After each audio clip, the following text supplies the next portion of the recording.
Welcome to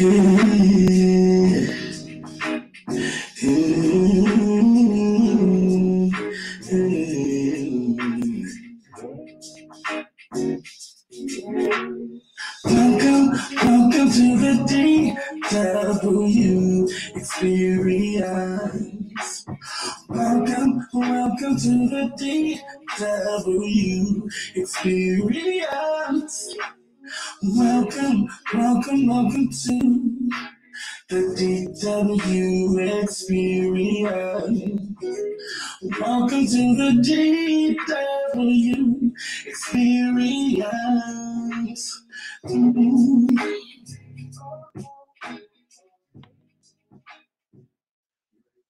What's going on, everybody? Welcome to the DW Experience.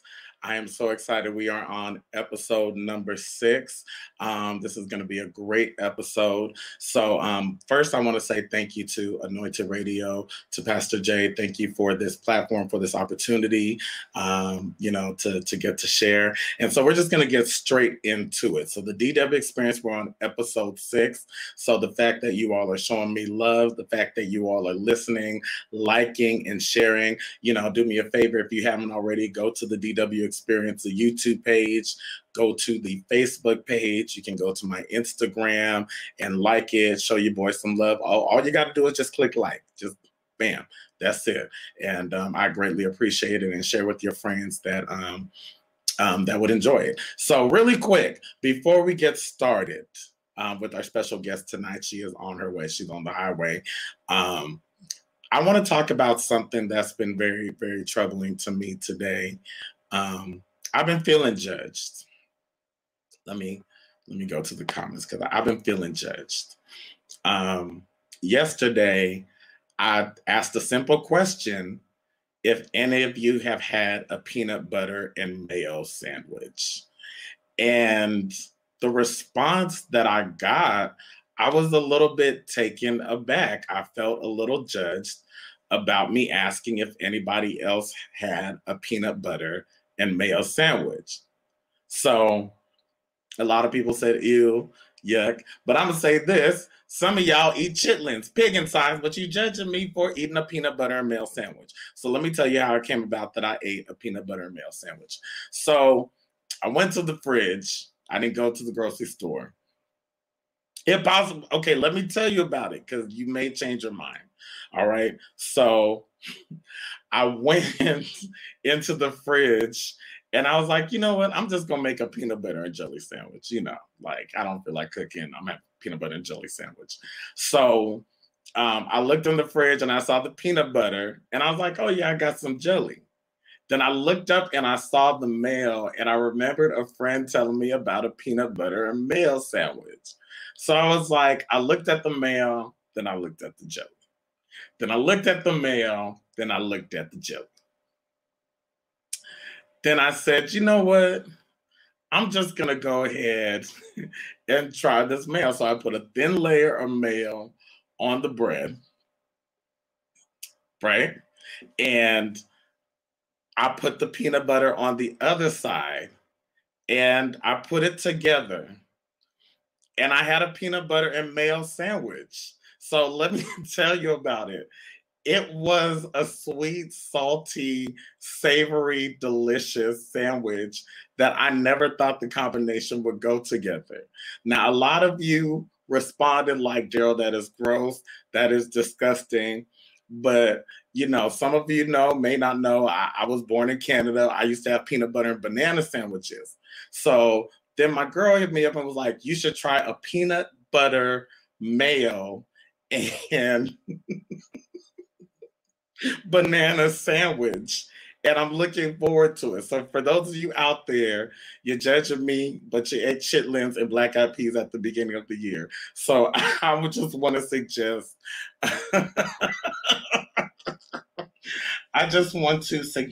that you consider trying a peanut butter and mayo sandwich. Ladies and gentlemen, this is what I want to do. I was really I'm so excited about tonight. So if you're not on, do me a favor, click like and share I wanted to like introduce. Okay, so here's what I'm gonna do. I'm gonna start introducing her. Okay, and I want to do it this way. Y'all know, well, maybe you don't. We're on episode 6, so some of you are new. Welcome to the DW Experience. I usually do a round of applause, and we'll get to that. But here's how I want to do it this evening. Ladies and gentlemen, if you are a singer, an entertainer, a speaker, a lover of jazz, a lover of music, if you know someone who is a lover of music, entertainment, if you love Shaka Khan, Anita Baker, Christina Aguilera, what I highly suggest is that you tag your friend. Go on and click like and share. And this is how I want to introduce her, okay? Because I want to read the bio just a little bit. My mom helped me with public reading, so here we go. Okay. Well, let me see.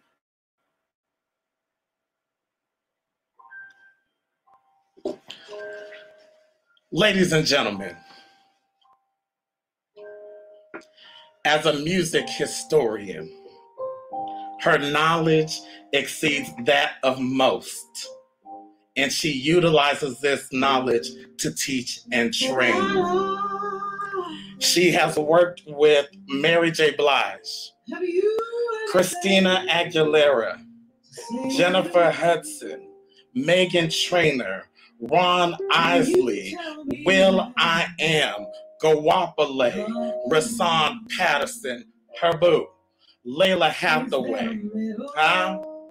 You can hear her on Mariah Carey and Michael Bolton's Christmas album. Let me keep going.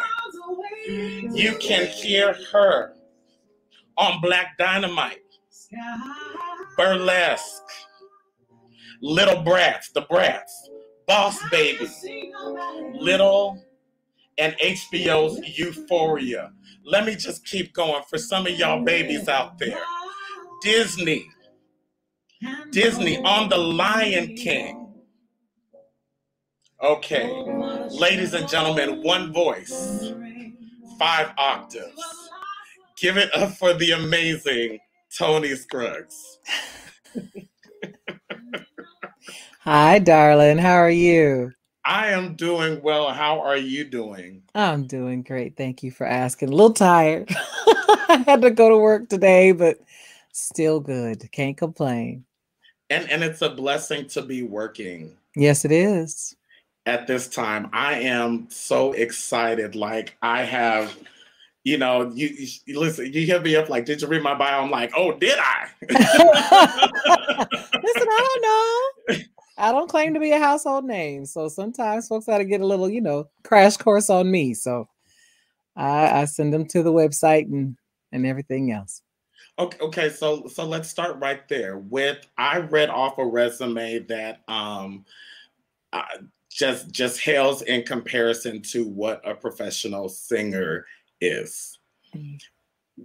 What keeps you humble? Oh, well, the journey definitely does. Because listen, even though y'all think I'm a good singer, sometimes I can't pay the bills, or I couldn't for a long time. And that was with working with all of my favorites and your favorites and everybody else. So that definitely keeps you humble. When you got to scratch some money together to put in your gas tank so you can go to the session. That definitely keeps you humble. And that, and then growing up in church, because it's not about you growing up in church. It's definitely about, being a tool, being a conduit so that the message can flow through you. So it's not about you. So that definitely keeps you humble every time. Okay, see, this is why I was like, what direction are we going with this interview? So okay, I'm going to put a bookmark right here. Okay. And go back to the beginning and say, ladies and gentlemen, welcome Toni Scruggs. You are from the Inland Empire. Yep. Born and raised.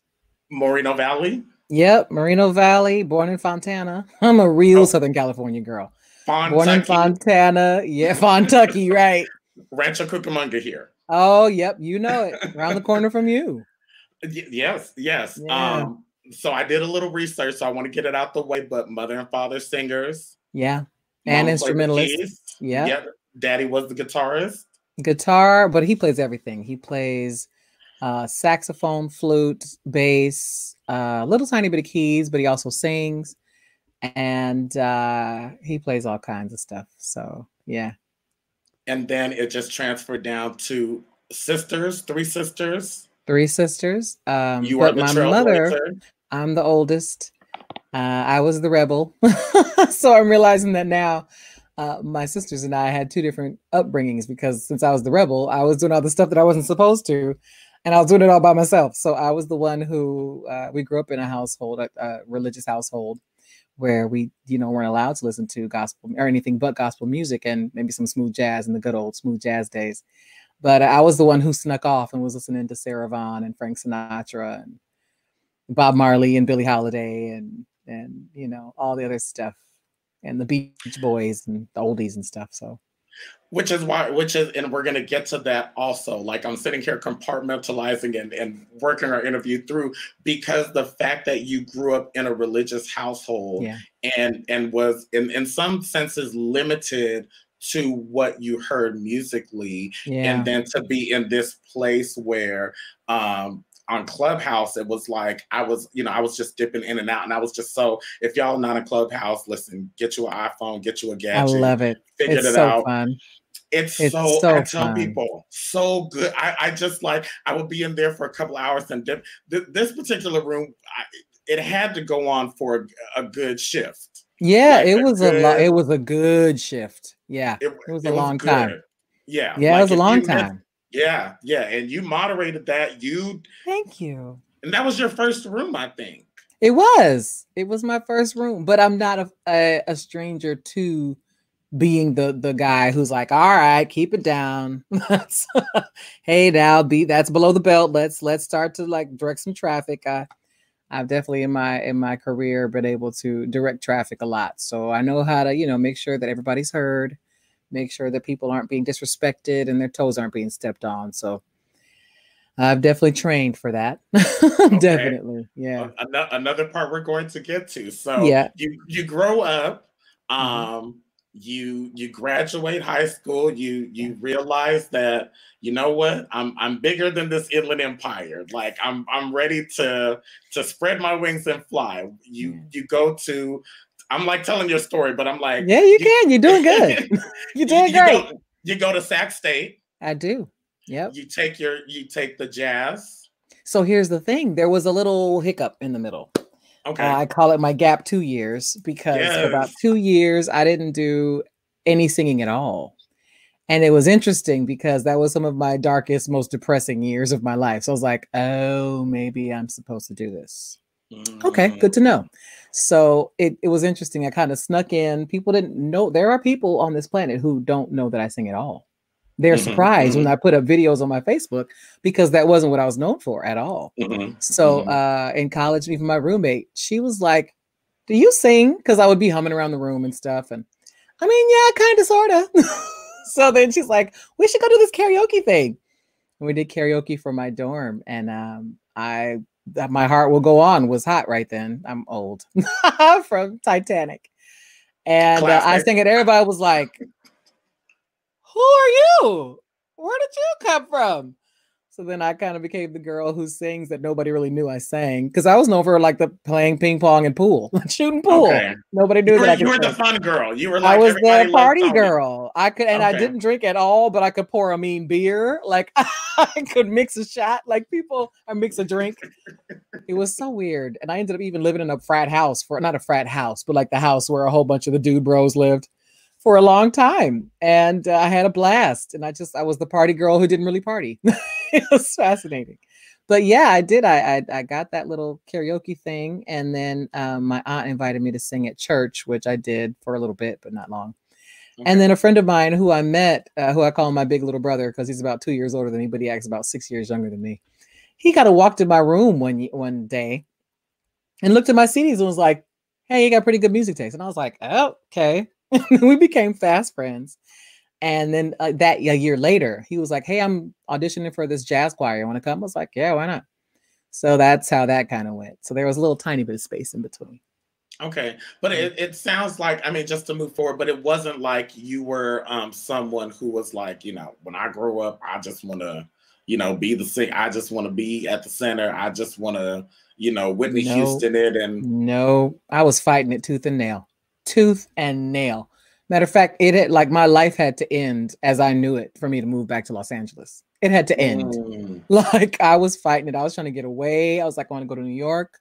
I want to be a starving artist. I want to, sing in little jazz clubs as a little jazz singer and die in obscurity. Like, that was the plan. I didn't even have any aspirations for any of this at all. And can I just pause right there for anybody hearing this on the live and on the replay? Like, for me personally, I am based out of Las Vegas, and I grew up with the intentions of music. And things transpired. My mom passed away, and I moved away from Los Angeles. Thank you. But I had no intention of doing music, any radio, any of this. So when you say like my life had to end, it was like I was pursuing music, but I wasn't walking in my car.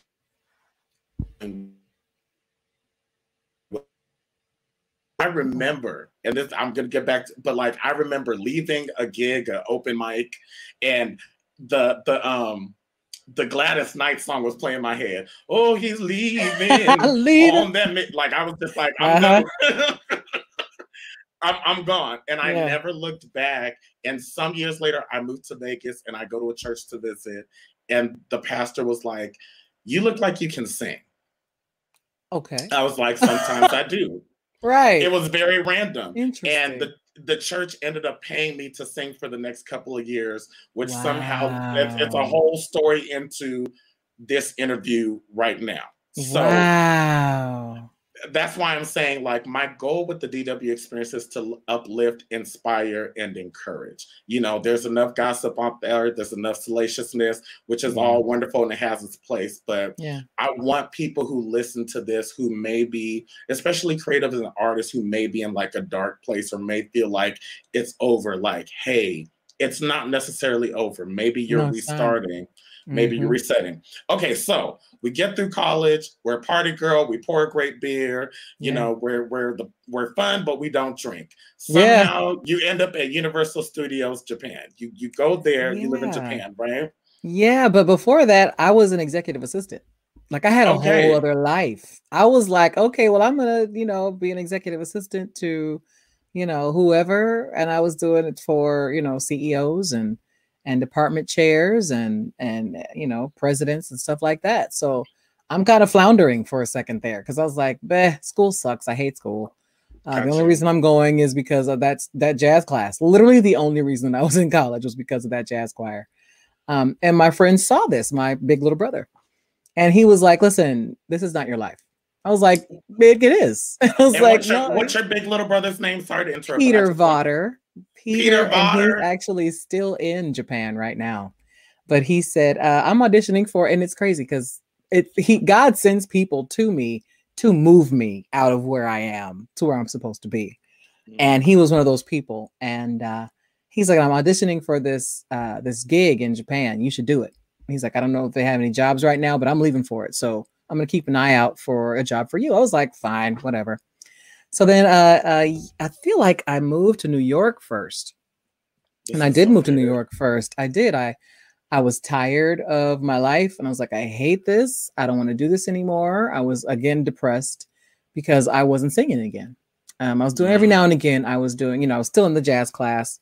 And then I think picked up like a wedding band or something. They were driving me crazy. And so I was just like, this sucks. And I quit the wedding band and wasn't really doing much else. And I think I even left the jazz class because I think my teacher retired. So I was like, I don't know, this is whatever. So then my friend said, you should come and try to do this. So I moved to New York. This was actually before he even offered, or he mentioned it and then left for Japan. And then I moved to New York because I was like, that's the place that I want to live. It's my dream city. I want to, of course, go and be a jazz singer and die there. So that was the plan. So I go over there and I stay with family for a bit. And then I get a roommate in Spanish Harlem, and it was living the dream. I had such a blast and could not feed myself. I was singing in the subway. I think the most I ever made was $13 total. And I would literally take that $13 and go to the grocery store and buy food so I could eat that day. And that was the job that I worked for a few weeks, actually a few months. But after a while, my friend, he sent me an email.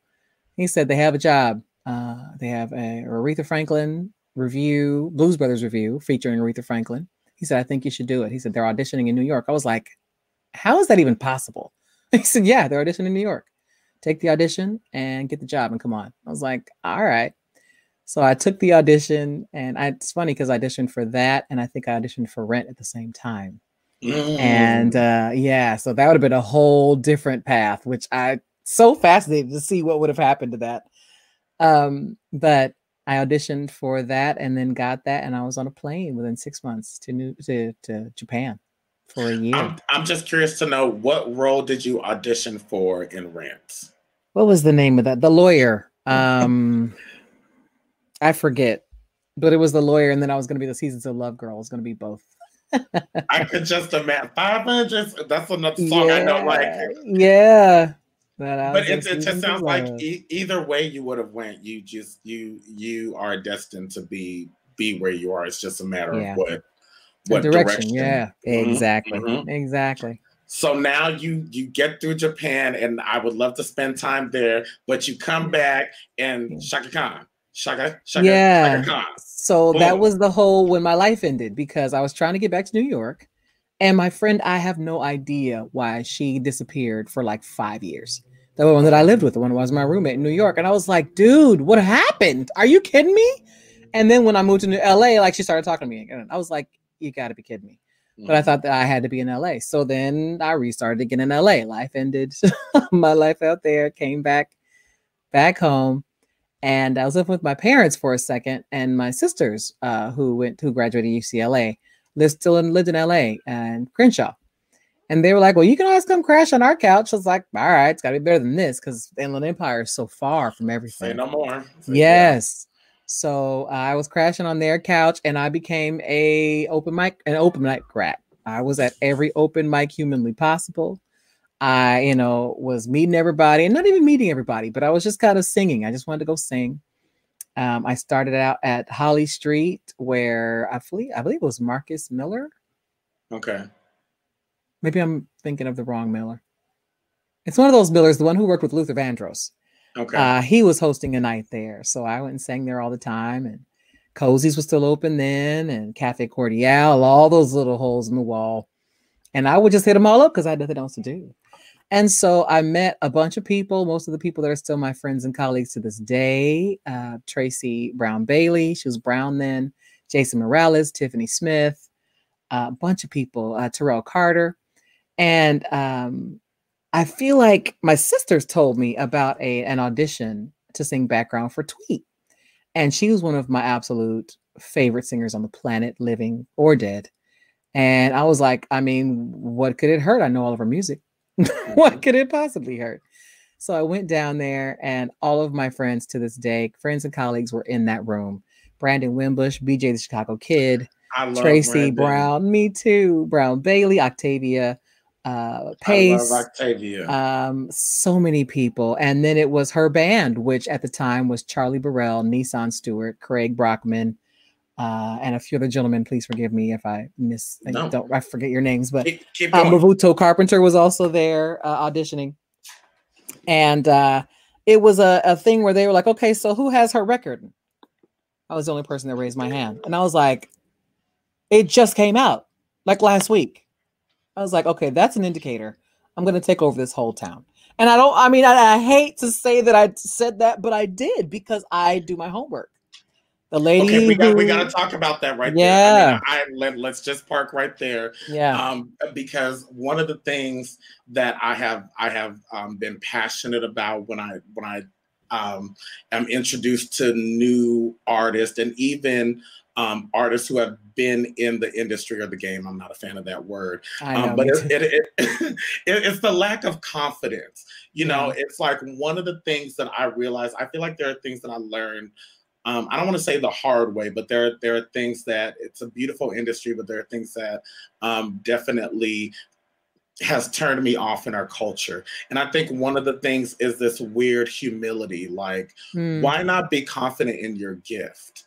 Why not be like, you can be humble, like it's your job, but like where you say, like, you know what, I'm going to get these jobs. Like, I've done the work, I've Yeah. done the studying. Yeah. You know, I'm not here to step on feet, but it's like, you know, if we're in the corporate world, you know, there would be no argument about who's best for the job. So Right. what I want to intersect and ask for you is like, and I think I asked before, but where does that confidence come from? And what do you say to people who like lack that confidence in the industry?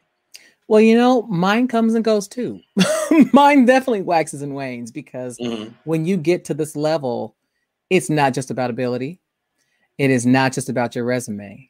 It's about a look. It's about a sound. It's about whether you match, you know, the production. Yeah, you could be the best singer in the world and still not book the gig. So the industry has a way of humbling you, and for petty reasons. You know, you don't fit the wardrobe. You are too tall. You're too short. You are too busty. You're not busty enough. Like, there are petty little pitiful reasons why you won't get the job, and none of them have to do with your actual ability. So it is definitely humbling to be here, Can I especially ask this? Yeah. Has it been because of somebody else? That's as messy as I'm gonna get. You ain't got to name names. Yes and no. It's not that they have a person that they're trying to match per se, as much as it's taking all of the aspects of the production into consideration. So when you get a plus size girl like myself, who is a little bit busty, that changes the wardrobe budget because they, see, and then it starts to make sense. So where, you know, you would just be able to run to Fashion Nova and pick up a bunch of size 4s or a bunch of size smalls. It takes a little more time now. And you have to have somebody who has an eye for a plus size girl who's busty. So I understand it now. It screwed me over quite a bit in my career, but it really, it makes you think. And then you have to find somebody who can do hair or who can do wigs or who can do, you know, other things. You have to wonder if they're prepared for things. So it's not necessarily that it's personal or that they have, you know, they want you to look like, you know, Mariah Carey or whoever, you know, at the time. It's just that sometimes it doesn't work for their particular production. And in that way, you have to not take everything personal. And I had to learn that the hard way myself. So it really is something to where you just kind of have to go, you know, it wasn't for me. It wasn't for me. Because anything whatever is for you is going to find you. You have to really trust that. You have to trust it. And if it doesn't, you got to find something else to do. Maybe that's not your era. Maybe it's not your area. Because for a long time, it wasn't mine. It wasn't my area. My area was to excel as an executive assistant. My area was to, you know, be in New York. That was where I was supposed to be. And I knew that because of all the people that I met and the opportunities that I got while I was there. But when those opportunities dried up, it was time to come on home. So you have to be in the place where the opportunities are for you, wherever that is. And you got to figure that out and decide that and hopefully be in tune so that you can hear that from the universe, from God, from the goddess, from whoever you pray to or seek wisdom and advice from. So yeah, you just got to trust it. You got to trust that whatever is for you is going to find you. It's going to. I'm a living witness for that. Thank you. Okay, we got more time, but like, can we just give it up for Toni Scruggs? I can't. you don't remember? Let's just take a break really quick. Take a deep breath because you just dropped a whole lot of nuggets that I hope people really received out there. You know, it's all about giving forward, and that's what I absolutely adore about you. In addition to your extensive resume. And we're going to we have a game for you. We have a game that I've been playing that I've been developing. So we're going to get to that. Oh, yeah. But you just, you have this extensive resume. But in addition to that, you know, I will tell I don't want to say TJ, but you know. You can, that's fine. I answered all of them, child. TJ back in the day, it was like probably one of my, I don't want to say my last gigs, but I was just like really just like, I'm a young man from Canada. We're proper, grew up in Rancho Cucamonga. Mm-hmm. I told my mom, I was like, I do not have the skin for this. Yeah. Like this is like, and there's a lot, we'll talk about it. There'll be a book down the road, but yeah, I always tell people like these American Idols, these wonderful competition shows that you see, the behind the scenes is just like, everybody doesn't make, for the one artist that you saw back in the day, there were like 10 that got shelved that were supposed to come out that had a budget. There's a whole story. So it was one of my last gigs, and I was telling Toni in the clubhouse, I was like, I had lost my apartment. I was apartmenting with my cousin. He decided to do what he did. We got kicked out. I was sleeping on the couch. I didn't want to tell people. I think Amber knew a little bit of my story, but I remember I took the one bus to the other bus, trying to be on time. Same. I can relate. Absolutely relate. And left early and got there 15 minutes late. And I was just like, my life is over. Nobody's ever going to want to work for me. These people I look up to. And I sat next to you. It was this place on Ventura Boulevard. And I said, you're my big sister in my head. Like, I just like you. I didn't even know who you were, but I'm just like, I just really like you. Like you, and you were just like, oh, thank you. And I was like, you're welcome. And we sat and listened to the show. But it just goes to show how amazing you are, but you don't allow it to identify all of who you are. Yeah. So that goes back to, I told you we were going to compartmentalize it. Growing up in church and that reverence and that working from your soul, were your parents pastors? Are you a PK or? Pretty much, yeah. Okay. Pretty much. They were over the youth department. They were also ministers of music. So pretty much, yeah. Yep. Okay. So that, because it's interesting, like your love for music, but then also to hear you say, listen, I had $13 a day and I had to eat. So when did that end? What was that moment like you knew, okay, we're moving ahead. This is a living. This is what it is. Probably, well, definitely for Japan, because Japan, it put everything in perspective for me, because I was like, there is a way to make a living and a good living as a singer and not be internationally famous, not necessarily have a record deal, not necessarily touch a, real stage. And I won't say a real stage, but a public stage per se, because I worked at Universal Studios in Japan. And we were on a stage outside. So it was, and I mean, I made a great living. I made a salary. I made a per diem for living there, and they paid all my bills. So all of my money was mine. And they gave me all my tax forms and everything else. So it was all legit and above board. So I was like, okay, this is very cool. I'm singing for a living, literally. Okay, good to know. So that pretty much changed my mind, because it really gave me that exposure to a life where I could actually live on my voice, and I still could have my anonymity, because that's very important to me. My anonymity, I could absolutely have hair on all the time and have a pound of makeup and be glammed down so that everybody be like, oh my God, who are you? You're someone, aren't you? I don't like that. I don't like it. Right. Not that I'm like Beyonce or anything, not even close. But I still like for Toni, a few people to know who I am, where I go, and like casually, quietly, hey, I know who you are, and and I appreciate your work, because it's usually more singers who I love to connect with, and I love to interact with and commune with. So I love that it's singers, and we get to connect and be like, hey, that was me on the, like, oh my God, that's so great. So it's, I like to have my quietness, because I'm still a severe introvert, and I have a very limited amount of energy for everything. So when it comes down to it, I like to just go home and be quiet most times. So. Okay, two things, because I just cannot let you go further and just dim down. You are gorgeous.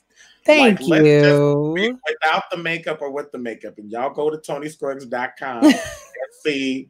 She's like, the I'm beach, not close to me. It's the beach. But you have to have a clean, clear, smooth canvas. And that, my friend, is what people do not realize.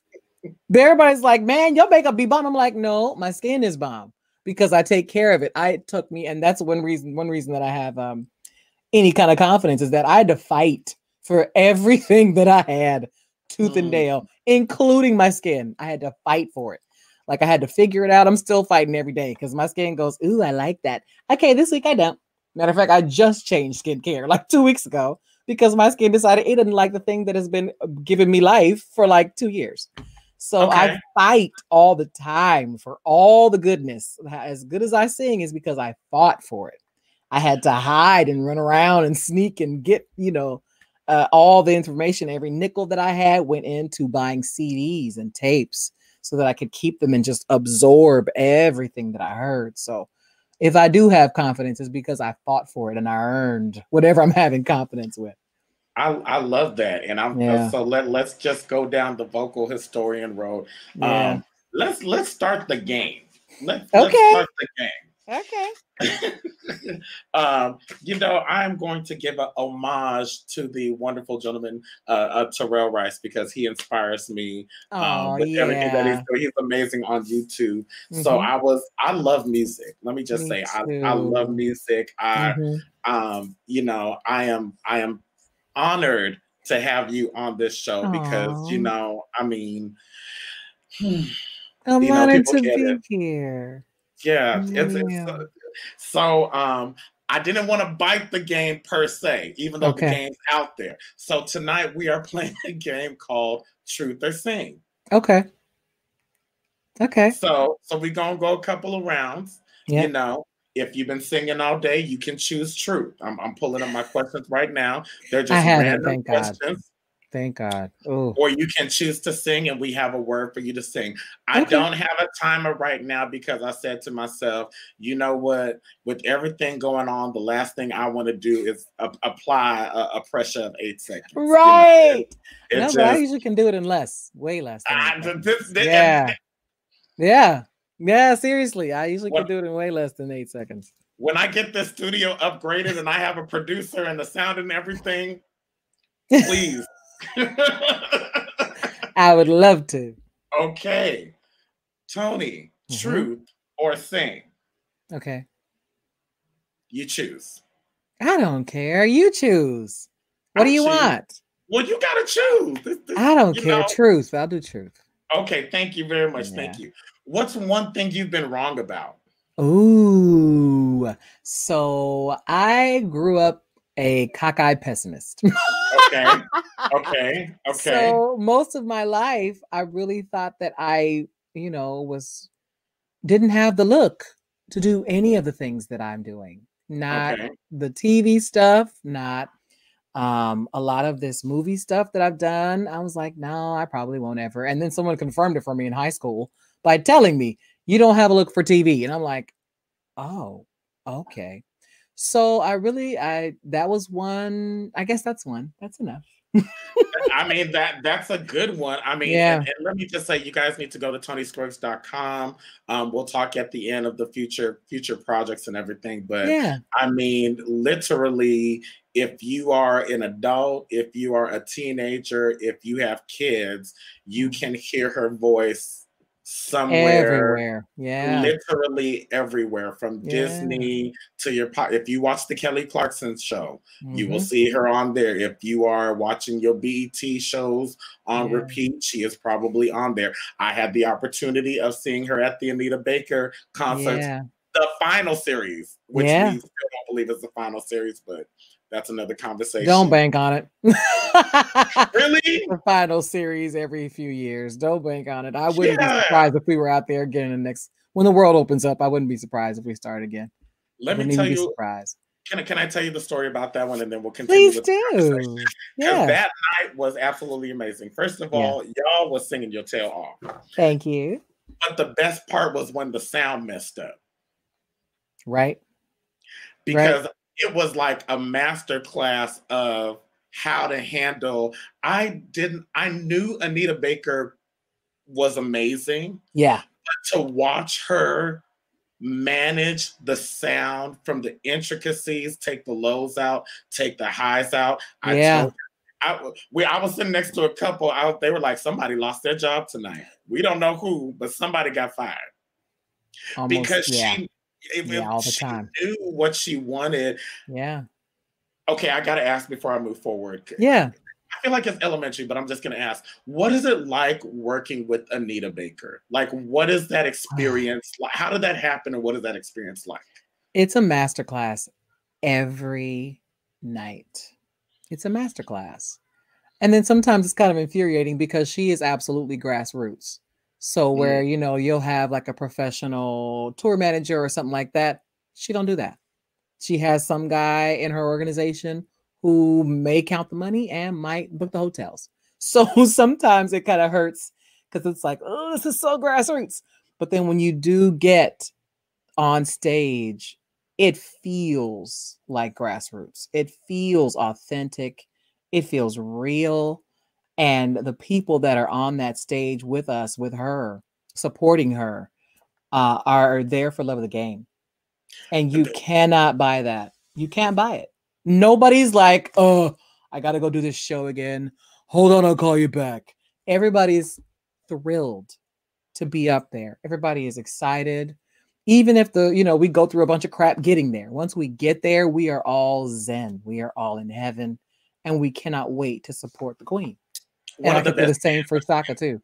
Yeah, we're going to get to that too. Because I have to say, that was one of the best bands. I'm getting chills right now even thinking about it. I do too. Listen, I do too. It was so good. Just like everything. Okay, move forward, Daryl.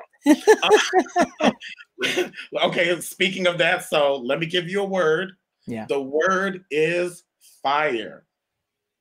See, but mine are always random. Everybody wants me to sing like the obvious, through the fire. No. Go, Toni. No. I always think, because when we kiss, ooh, fire. By the Pointer Sisters. The Pointer Sisters covering Bruce Springsteen. And this is why we talk about the vocal historian. And I think, okay, here's my thought process. Mm-hmm. You need to write a book. I should. I really do. But it would be my life story, but it would also be like a background singer manual. It would be so many things. You know, when I went to college, I think one of the things that for me, like if I'd have found the jazz band, I probably would have been in heaven. But I went to a particular college. I won't say the name. But why not? I went to Cal State Northridge. I mean, I went to Cal State Sacramento. It's the same. Chabu. That's around the corner. Nothing wrong with it, but the story I'm about to tell ain't gonna be like the most great story. But anyway, so maybe you should have said the name. I was trying. Okay, well, we said it, so here it goes. It is here we are. Allegedly. So imagine a Black boy from Canada growing up in Rancho Cucamonga, and my singer. From a time I was a child. I'm half Caribbean, so my grandma would be like, what do you want to do when you grow up? I'd be like, well, I want to be a singer. And she's like, well, that's good, but, what do you want to do for a job? What do you really want to do? Yeah. Uh-huh. And it's like, nurse, doctor, lawyer. And I'm like, I want to be a singer. So, anyways, that's a whole nother story. So I get to college and I'm a music major and I'm in like these opera classes, which are great, but I was like, I don't want to be an opera singer. Like, I have no intentions of going to opera. I have no intentions. And all of these arias are great. And they're very impressive to my Black folks, okay? Yeah. They are. But there's I won't say but there's very few history books when it comes to modern, dare I say, contemporary music. I mean, like Skylark, you sing Skylark. Everybody's like, oh my gosh, Aretha Franklin. Okay, well, that was originally sung by Hoagie Carmichael, that's right.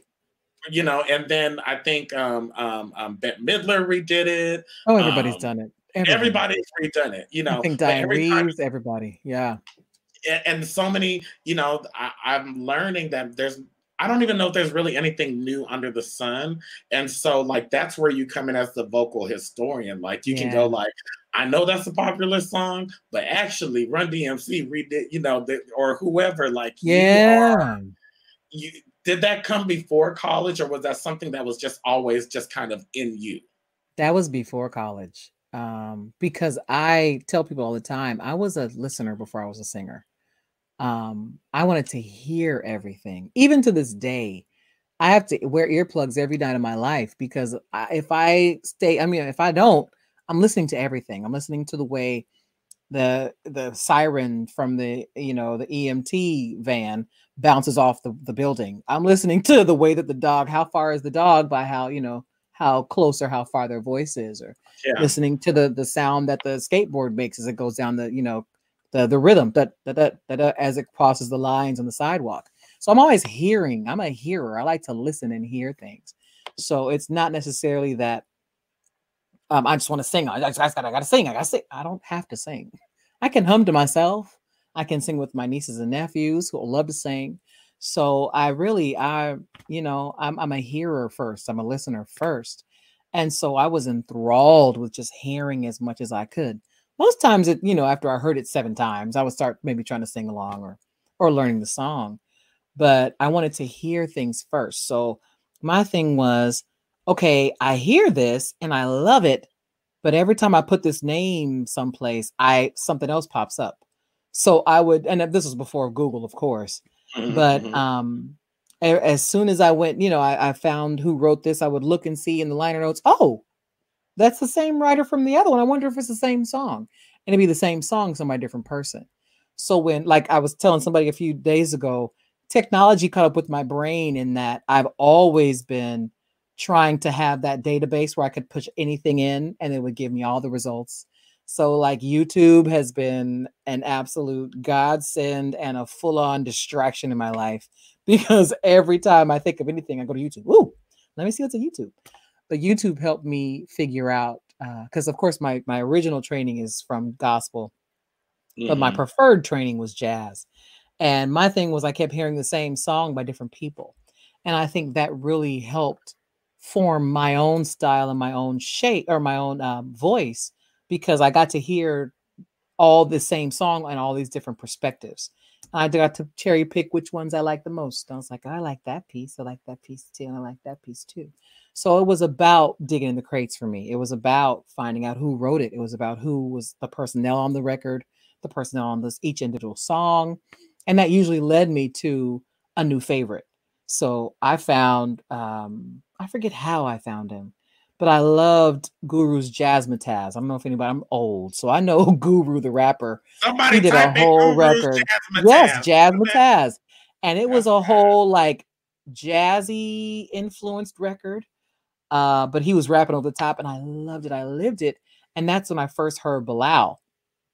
So wait, my God. Okay, Toni, let's go to the next word. Okay, go to the next word, because child, these stories. I know. Wait, listen. Hey, yeah. Okay. Hey, you know what? This one just came up in the comments. Okay. And summertime. Summertime. That one is a little bit different, but see, even that, I still go back to Summertime by DJ Jazzy Jeff, because that's my era. Okay. And then Summertime by, let me see the band. Summertime and the living's easy. The rap band. They're one of the original like sing rappers. And I can't remember their name, but it'll come to me. Dang. It's the band that sing I smoke 2 joints and I smoke 2 joints and then I smoke 2 more. I forget their name right now. You know who I'm talking about. But I have to look. See, this is where you're stumping me. This is why you're the historian on some level. Then this happens. I get old lady brain, and I'm like, shoot, what's the name of that? Dang nabbit. So that one comes up. But of course, summertime and the living is easy. So yeah, that always that Layla Hathaway. She brought that up. Yeah. And so a lot of the culture know you from that infamous video. Yeah, I don't want to say infamous, but just that. I mean, it is. You just going back and forth with Layla and hitting those high notes and doing those great things. What was it like singing with Layla Hathaway? Like, first of all, I can't even imagine. It was the closest thing to singing at church that I've ever experienced. She and Rasan are like neck and neck in that everything that we did was so transcendent. Like you could see people being in a trance, and then you would also be in the trance, like depending on which part of the show it was. So those were the closest. I was looking at Rasan Patterson videos last night from a gig that we did overseas. And I was swooning, and I was in the video, and I wasn't swooning over me. I was swooning over my friends. I was swooning over Rasan, because I'm still a huge fan of his, and he's a wonderful friend. I'm still a huge fan of Layla, and I studied them. I studied their backgrounds to the point now where you can call almost any Rasan Patterson song, and I can give you the backgrounds for it. And they even tried that one time in Yoshi's, which was fun. But yeah, it was like church. It was almost like singing in heaven for God specifically. Like it really for God. Wow. Even for God. For a non-church setting. That's yes. Okay. See, this is why I'm like, where do we go on this conversation? I want to get to the next word, but yeah.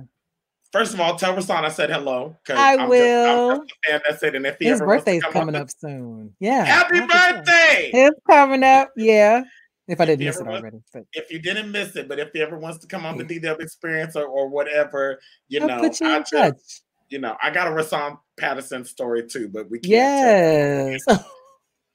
And it's nothing bad, but I've changed my life. I get. And it has everything to do with me, but let's just say it was a different time. And that's hysterical. Yes, my friend surprised me. That I was at a concert and I was very happy. All right. And that no explanation. That's it. Yeah. Yes. That's all you say.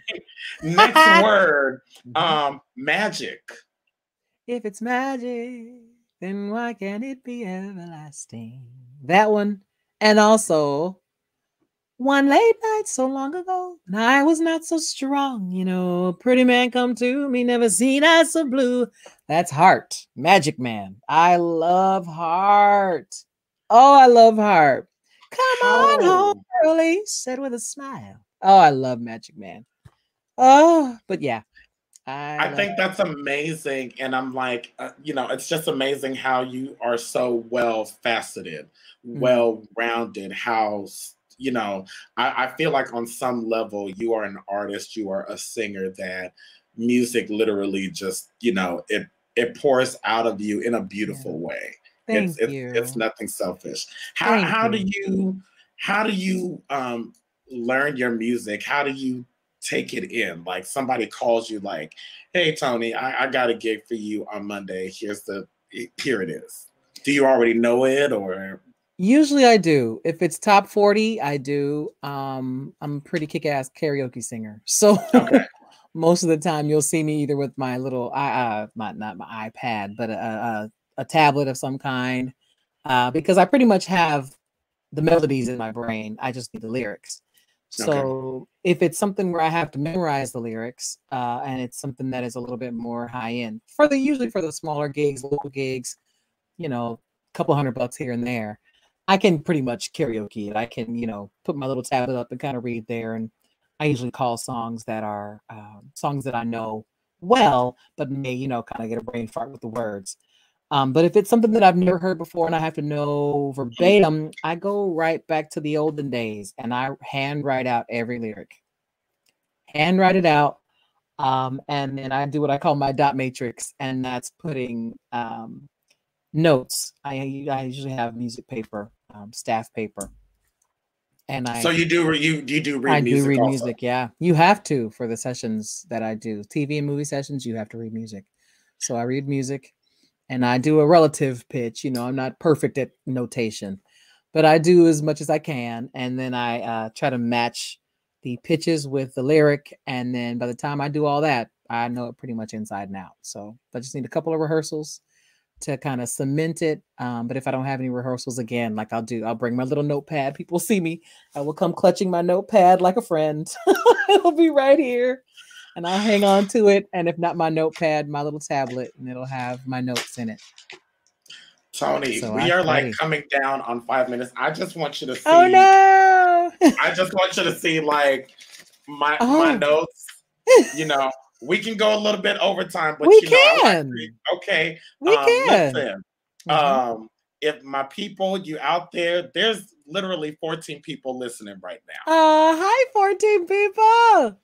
That's saying a lot at the beginning. That means they are engaged. These are your fans. Awesome. They are interested. You. So listen, if you have a question, if you want to know something, put it in the comments and I will post it up there. Somebody say, yes, please. Okay. So let's keep going a little bit. Let me give you another word and then we'll keep going further. Okay. Future. The word is future. Future. I believe that you know our future. Teach them well and let them lead the way. Show them all the beauty they possess inside. Future. What else future? Future? I always think future sex love sounds. Justin Timberlake. I'm trying to think of a song that has future in it. I don't know. Well, you good. You passed. I passed. I was thinking something really quick. Really quick. Okay. Yeah. Someone just asked, Tam just asked, what's the hardest part of being a background singer? The hardest part about being a background singer is just how little you sing. It's painful. Usually it takes in a typical gig when you're not touring, you'll do like, I call them a weekend turnaround, where you'll go out to the gig and come home. And sometimes they're trying to maximize the budget and maximize the profit by saving money on your back. So you'll have the cheapest flight, you'll have the cheapest hotel room, you'll have, not so much in the dressing room as it pertains to snacks and stuff. So it can be hard that way, because a cheap flight means layovers. A cheap hotel means maybe noisy. And not necessarily, we're not talking, Motel 6 or anything like that. We're not talking about Spirit, not by any mention, any stretch. But we are talking about, it may not be a one-way shot. You may have a couple layovers to get to the East Coast, which can be painful. Also, you'll have a 4 a.m. flight and they'll try to get you back. So that's kind of the hardest part. And when I say you're singing the lead or singing as little or less than you think, it's only because in a 48-hour period where, you've traveled 12 hours to get there and home, you're only singing an hour and a half, if that. Sometimes it's an hour. So, you're doing sound check, you're doing all this other stuff, and you're getting there, you're going there, all this build up to sing for the hour or the hour and a half, and then you're going home. So it's within that 48, 72-hour period, you're only singing for an hour. And that is a small fraction. And I was just gonna say, I'm not traveling across the world, but let me just tell you what people don't know about me. I love singing background. Yeah, me too. I love the harmonies when you get with the right people and you hit that sweet spot and everybody's just, so it's like the hardest part about singing background isn't singing background. That's the exactly. That's the easiest part. That's the easiest getting to stage. And then getting off stage, which can be the hardest parts. So yeah, that's the unfortunate thing. We're going. Let's talk about vocal health. Yes. How important is that to you? What you have for lunch today? It is vital to me, because what happens is you get those people who come down with the flu, and I don't have it, so I get the call. So a lot of my gigs are second calls. I rarely get the first call. Very rarely. I'm usually the guy who's like, well, she's not going to be available. Try so-and-so, try so-and-so. And once they run all the way down the list, they're like, ask her. And then I'm like, yeah, I'll come down. They're like, okay. So, and it's because I take care of myself. And that's, I think, where the introversion plays in, is that I store my energy. I keep my energy to me, and I store it so that I'm available for what I want to do myself, of course, but also available for work, because I love to work. So I make sure that I'm always in vocal health. Like I was telling somebody, I tell everybody, honestly, my ENT, who I just recently received because I'm old and I have to take care of things like that. But she told me about voice straw, and I was just about to ask you about that. Let's talk I about actually it. had them and I just didn't use them. I think I had them for 5 or 6 months and I was having a weird voice thing. And I usually call her when I have a problem. But I went to see her and she's like, I really, really recommend voice straw. I was like, I have them at home. Okay, I'm going to do it. All right, I'm going to do it. It has saved my life. It's an actual straw? It's an actual straw. Let me see if I have them here somewhere. Call your singing friends. Right. Call your praise and worship leaders. Rats. Oh, there it is. Come on. All my singers out there. All my singers singing at the local clubs. Yes. Tag your friends. They're amazing. Now. They're voice straw. And I'm not endorsed by them or anything. They're also, just amazing. hit up Toni Scruggs. Hit up the DW Experience. I'll do a deal also. Right. I'm going to do a deal or something. Something. But it's literally a straw. Literally, this is the large one. This is the medium. Child, did not look at my manicure. And this is the small. And there's 2 small ones. And you'll see that they're literally the same size as your coffee stirrer and a regular drinking straw. And what they teach you is to use these straws to sing because it naturally lowers your palate, which is a rested state for your voice to sing in. And for those who know, I just actually started running and then stopped. I stopped. But as any exerciser person who, exercises, runs or anything, they say the best way to work out and to run and do all this other stuff is to have your muscles in a relaxed state. And I feel like that plays into what the voice straw teaches you. So all it does is you put your lips around it very tightly so no air can get around. I think they say you puff your cheeks, but the technique varies depending on what you're trying to do. And you sing whatever you're going to sing through the straw. And it's basically a hum. And it just kind of lowers your palate so you're in a very rested, relaxed state so that your voice can, do what it has to do without hurting you. And it is amazing. I do it to warm up. And then it also introduced me to cooling down, which I had no clue. But the big straw is used to cool down. Since there's more air can pass through it, it's less struggle. There's less struggle on your voice. And then the smaller straw, there's a little bit more pressure and a little bit more tension to kind of warm you up and get your voice, get your palate back to that rested spot. But I might even be making all this up. I don't know. This is what logically I think. But scientifically, I may be wrong. But this is it helped me a lot. Yeah, this is good because what I'm learning as I grow, and just for all singers across the board. If you are singing at church, if you are a session singer like Toni, or or somewhere in between. One of the things I'm hearing is that, listen, you got to take care of your voice and consider vocal exercise. I think, and I've heard you say it, and it's just for anybody across the board. When we're 12 and 15, we can just get up, swing from chandeliers, do backflips. And holler all night. And wake up tomorrow and do it again. Nothing again. When you get older, you have to make a concerted effort to get your sleep, to get your good water, good clean water. And you have to get your exercises in, especially if you're going to sing. And I'm kind of crappy at that, where I only do it when I'm going to sing, hard, and sing like Shaka Khan high stuff. But for the most part, at least when you're going to sing, try to do some kind of a warm up and a cool down when it's over. Warm up and a cool down. I didn't eat lunch. I was working. So, but I try to, when I am singing, I try to keep to a pescatarian or vegetarian or vegan diet, because you want to get no dairy. You cannot do dairy. No liquor. No liquor. None. Not even champagne. No ranch.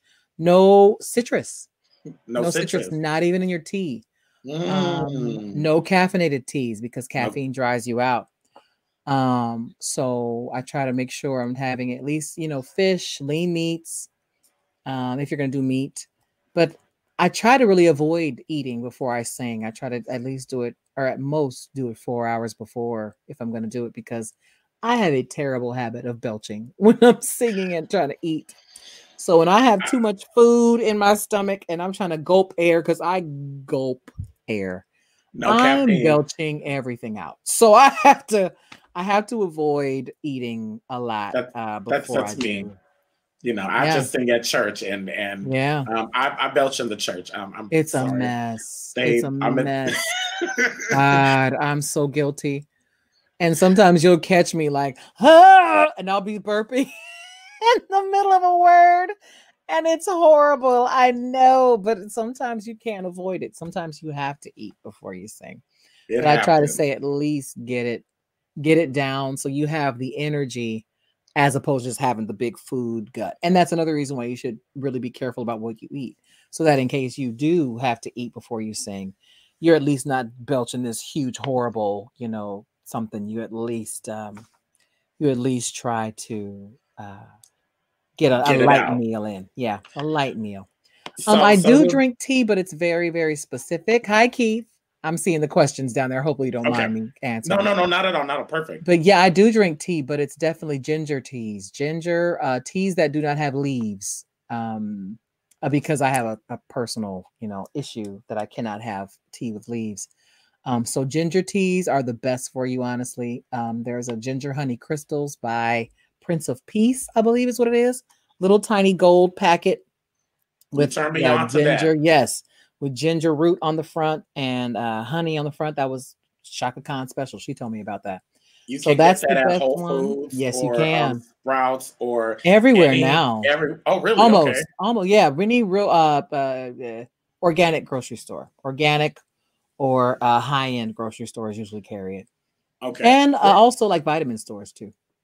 Got it. Mm-hmm. Okay, I'm gonna move forward because we're coming down to. There's so much I want to ask you, and So as we come to an okay, here's my question. Okay. You've talked about being introverted. Yeah. You've talked, and part of that being I'm part of because of what you do. Yeah. Do you feel like you sacrificed something that you're missing now to have to work in your environment? Like, have you, like when I think about like Jennifer Holliday and her story, and I've heard in her interviews how she sacrificed a lot and she had a lot of alone time. Do you feel like you sacrificed that or something in order to be where you are and have what you have? I think I did. I think I kind of sacrificed having a family. Mm-hmm. And a relationship, long-term committed relationship, that led to marriage and children, because I didn't have the time and I wasn't in town enough. Mm-hmm. So, but I don't regret it. I don't regret it at all because I have plenty of nieces and nephews. I have 12 this year, mm-hmm. 9 girls and 3 boys. And I love them all like my own, and I get to play auntie to them as often as humanly possible. So it's not that I sacrificed, kids because I have them that way. And honestly, my career has been so fulfilling and so wonderful that I haven't regretted a day of it. Not a day. I'm so glad to have been, even the hard times, because they got me where I am. Yeah. So yes, you can buy my music on my website, ToniScruggs.com. And if you look on my website, it'll tell you exactly where you can find individual songs because they're everywhere. They're on Apple, they're iTunes, they're on they were on Google Play. Google Play doesn't exist anymore, so it's now YouTube Music, and Amazon Music as well. So they're everywhere. Yes, and yes, she can come back as the schedule allows. I would love to. This has been so good. Okay, yeah. So we talked about sacrifice, and I wanted. There's so much in music to talk about, but what I love about you, Toni, is that you are just so well-rounded. Thank you. You are not only wrapped up in music, but you are very well aware. So what I want to ask you, in being aware in this climate as a Black woman, how has it been navigating through the music industry? Has it been easy? Have you had times where you're like, you know what, if I wasn't who I was, if I was somebody else, or if I was a white man, you would have treated me differently, or you would have paid me more? How has your experience been as a Black woman in the music industry? Well, it's unfortunate that it is this way, but it's almost as if women in music bring less to the table. and we are treated and paid as such, unfortunately. But when it comes down to it, what we bring is immeasurable. It is priceless, because on top of, figuring out a way for three humans to do the exact same thing at the same time. That would be like telling a keyboard player, no, you don't play by yourself. You play one note and you have two friends that come and they play the other two notes. And you guys all play together, so figure it out. So you get people who dismiss background singing as just girls' work, or it's just that. But there's so much more that we do. People don't realize you have to be a makeup artist. You have to be a freaking hairstylist. You have to be a beauty guru to be able to do your makeup and keep your skin up to tour. That people don't realize just how much the artist leans on us. Sometimes we're the ones who are getting the artist out of the bed. We are the ones who are trying to force them to work out and to, warm up, to put on the clothes. We're like, girl, just come on. We're almost there. Just come on. We will be, 15 more minutes. We're almost done with this show. Just come on, let's do this show. We'll go home. We'll go get some drinks and we'll just go hang out and we'll do all the stuff. So we're leaned on quite a bit as background singers, as women in the industry. But we're not respected. And it happens. It does. It happens. It shows up in receiving less pay than everybody else by sometimes 3/4. Sometimes we're making 1/4 of what everybody else is making, which is, it's painful at times. And I guess they still have the mentality that women, are not the breadwinners. We're not the heads of household. And that is exactly not true. We are absolutely the breadwinners for a lot of our homes. Some of us don't have families. Some of us do have families, and we are the breadwinners because it's a lucrative job. But we get a lot of that. We get a lot of flack for maybe, having an attitude when things don't go right. And I'm like, but things aren't right. I should have an attitude. You should be better. You should do better. You should treat it better. And then on top of that, like not being compensated for the extra work that we do. And the makeup, that the hair, all of that. That is 2 hours. 2 hours. And that is just the hair and makeup. People don't even realize that we have to bring options for clothing. So where the men can throw, they can wear their black jeans, throw a black t-shirt into their gig bag or their guitar case and get on the plane, get a toothbrush in the new city. You know what? So let's talk history. So so you had me, I did my research. I mean, I love you anyways. I'm a fan of you, but I was just like, I had my Toni Scruggs hour where I just delved into stuff. And I have to tell you, I fell into a deep hole of Skylark. Yeah. I just felt so. There's this version of Aretha Franklin 2017 singing Skylark. And she tells the story of how she almost sang it on the Andy Sullivan show. Wow. Or the Ed Sullivan. Is that the Ed guy? Sullivan, yeah. Ed Sullivan. But she talks about how she had on a particular dress and she was singing the song.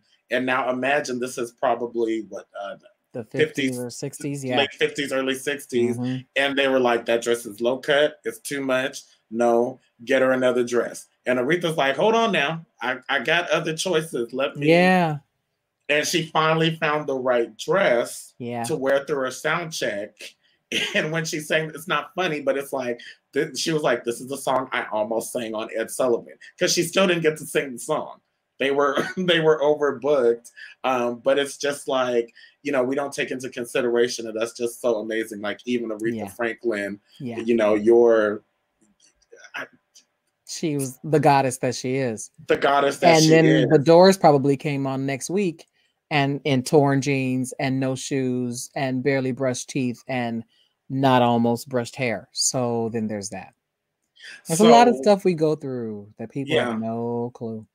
So what I want to ask with that, just thinking about 2021, we have a Black vice president. Yeah.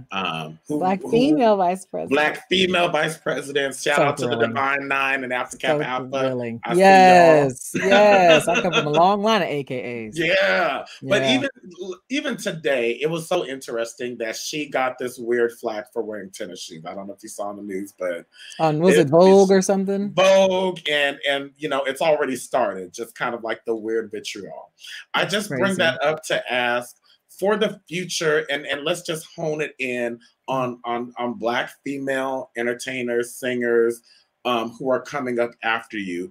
Yeah. What do you see the tides turning? Oh yeah. Do you see a brighter future? What do you see for the next generation of Toni Scruggs coming up?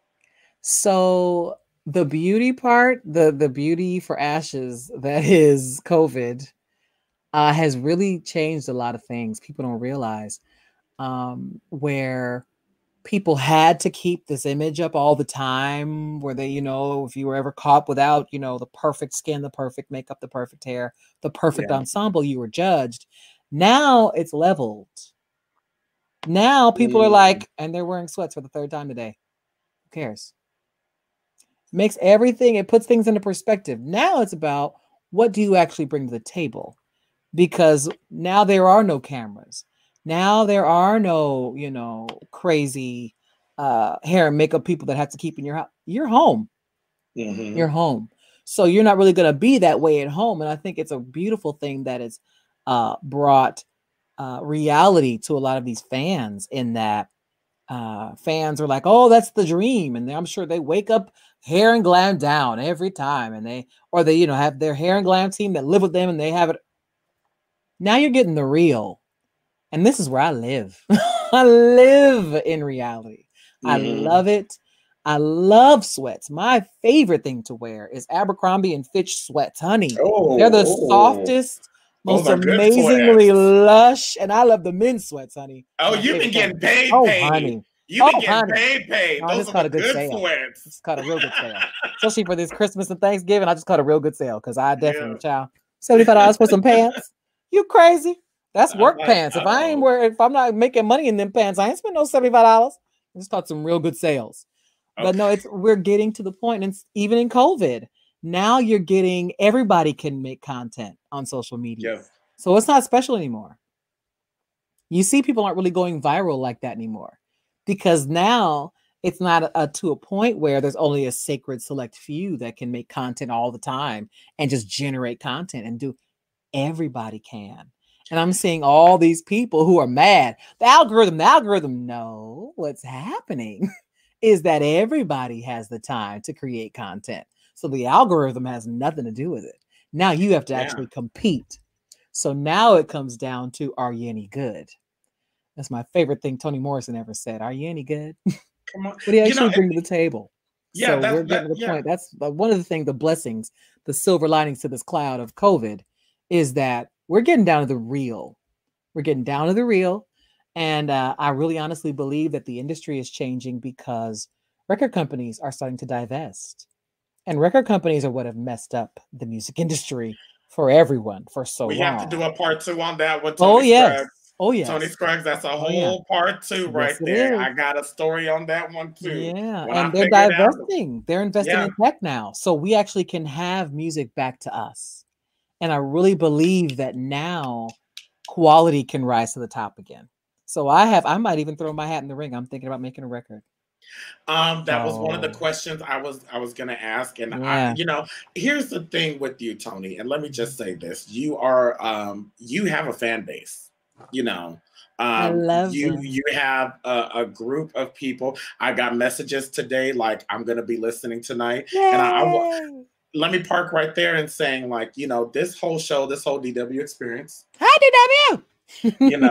It came out of an idea I had before COVID. Yeah. Right. I was producing live shows. I, put my hat in the ring, and I'm kind of at a point, like, I really don't care.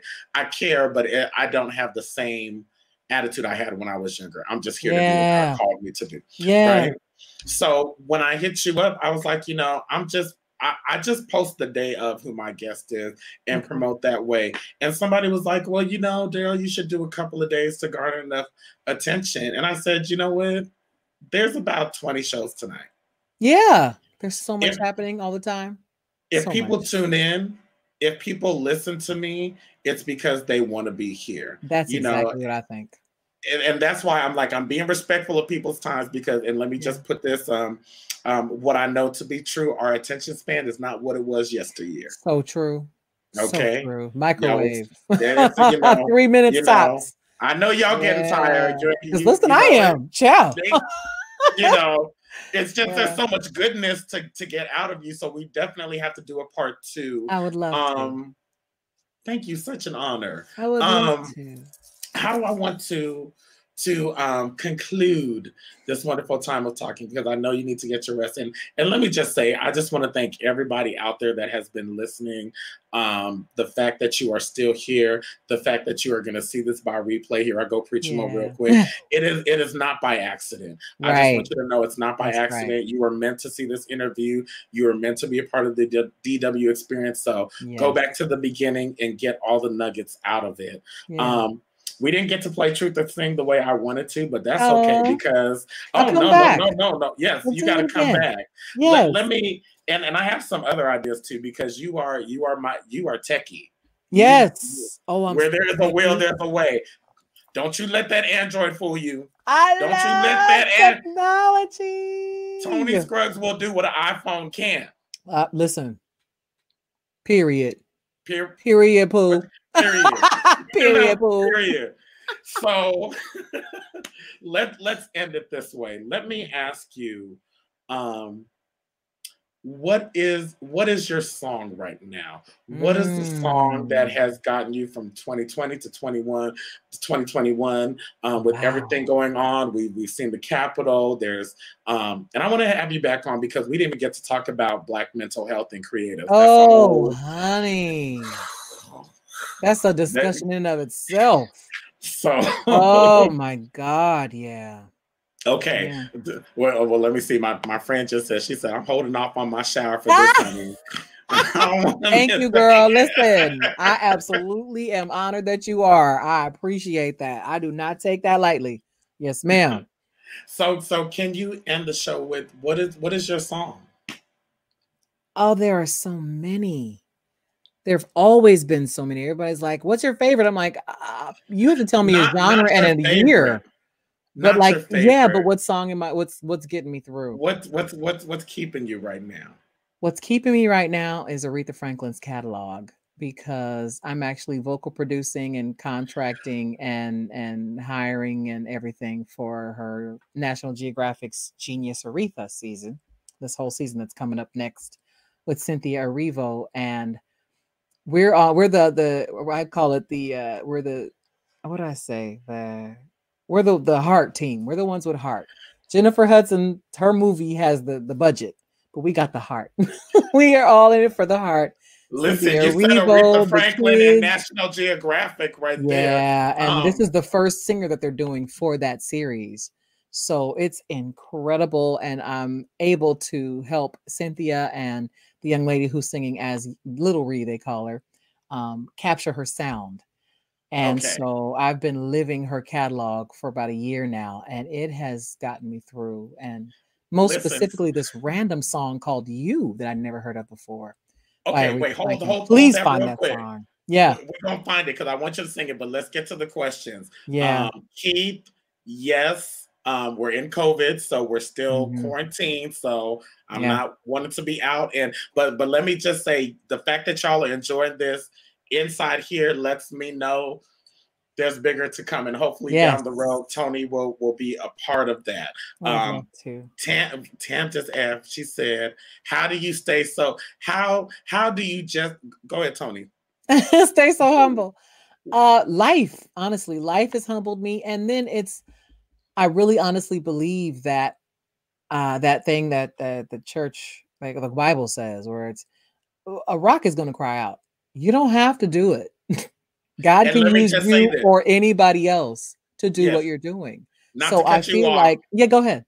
But you answered that at the beginning of the interview. I did. You got to, you got to go back to the beginning, because we got a lot to cover. And I love you, Tam, but we can't do repeats right now. Go back to the beginning. After this I did cover it. Yeah, and I love you. See, Daryl got you. I asked those questions already. He's hilarious. What is your most moving song you sung from your Tasha Musical Soul Watson? What is the most important song you sung from your Shatararobo Shayaha? It was a tongue. What's the song? I don't know. From your belly. You gotta explain that one. Okay, come back with that one. Okay. Yeah. You got I don't know. We we need a translator for that one. We don't know who Tucson Musical or Soul Watson. Next time, Keith. Did I cover everything for part 1 right now?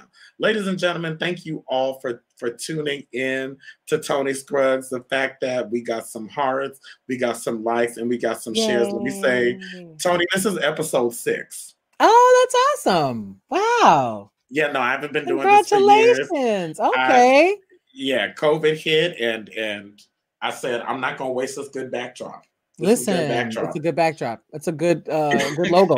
You're doing good. Thank you. Yeah. Thank you. Thank you very much. Logo. Yeah. So, okay. Yes, I typed it in. Oh, he typed it in tongues. Well, we don't see. Let's just go biblical right now. If you're going to speak in tongues in public, somebody has to be there to interpret. Yes, to interpret. Listen, somebody got to interpret. Go Bible.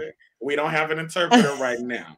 I thought he might have been trying to say Rasan Patterson, but I thought so too, but I thought it was part 2. Part 2. Thank you. So let's just end with Toni Scruggs and the song that can you sing a little bit of you? Or God, let me see. Or you don't have to, whatever you want to do. I'll sit back. Let me see if I can find the lyrics to it really fast. Let me see here. Oh gosh. And I had to learn it, and I'd never heard it before. And it riveted me. I couldn't even do anything else for listening to that song. But let me see if I can. Oh, wait, is that him? I think that might be them. You've been with me through the hard times. And you kept my body, heart, and soul and mind together. Thanks to you, you. And it's been us two against the world. And it ain't been easy, but we sure made it together, baby. You. That's all. Go do the research, find the song, because I can't even hold the candle.